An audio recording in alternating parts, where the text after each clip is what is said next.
Hello, my name is John Aguero and I'm a data scientist. Today I'd like to tell you about my latest machine learning project, which was classifying small windows of EEG signal as either seizure or non-seizure. And specifically I used random forest to do this. The data set was from Children's Hospital Boston, and it consists of EEG recordings of pediatric subjects with intractable seizure. And for my project, I used all the data for 6 subjects, ranging in age from 6 to 14. And here's a picture of what they call the montage, and that's the arrangement of sensors on the skull that read in the 23 channels of data. And I made use of the MME library to do this. It's a Python library set up to analyze and process EEG and MEG files, and has a lot of other nice visualization and statistical analysis functions. And I did use all of these packages as well.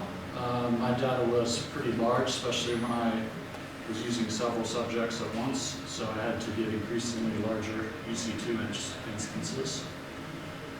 And the IMBlearn is the package that implements balanced random forests in Python. For the first stage of the project, I concentrated on subject 1, an 11-year-old female. And I started out just using a regular random forest. And the model was pretty poor, the recall was very low, and most likely this is due to the fact that the minority class of seizures is less than 0.5% for most of the subjects. So then for my second model, I downsampled the majority, and that gave a slight increase, a little bit more than double the recall, but still not great. And so I researched and found out about the balanced random forest, which is very useful for these kind of unbalanced classification problems.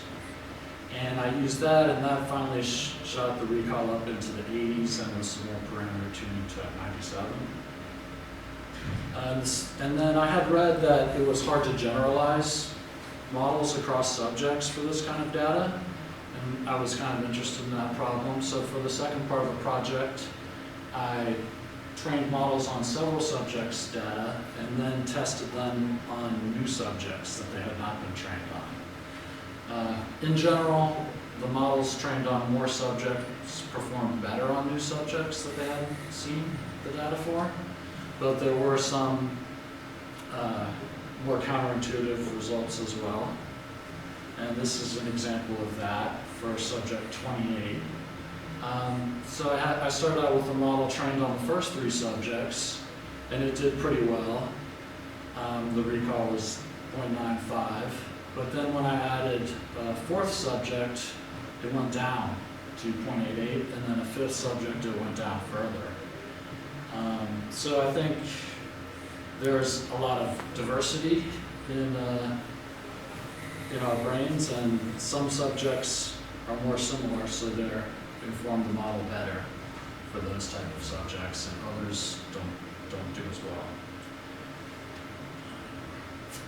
And for further steps, I would like to build a predictive model, probably using a CNN or RNN. And also I'd like to look into building a classifier for what they call the preictal phase that precedes the seizure.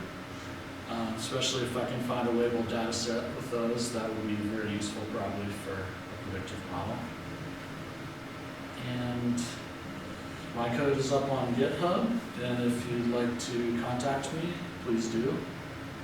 Thank you.